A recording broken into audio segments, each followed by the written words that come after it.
One of the things that I get asked a lot is what you should expect once you get into processing from our renovation specialist team here at Loan Depot. Gina, Matt, what would you say? So once you get started with your renovation, it's imperative that you have a contractor in place that's going to be engaged in getting everything submitted to us in a timely manner so that we're not missing the closing date. Along with that, we kind of come in on the background. We make sure that they, one, are running a legitimate business. They're licensed and insured for the work that's going to be taking place.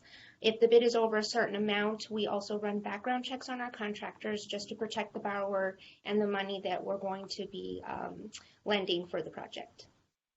And then from there, after all that's said and done, you pick your contractor, you have a good bid, it meets the loan requirement, we move on to initiating your appraisal order, getting started on getting your contractor validated, as well as sending you some initial renovation forms via our DocuSign portal to complete. Everything that we do is going to be electronic. This way we can get everything back in a fast, quick manner.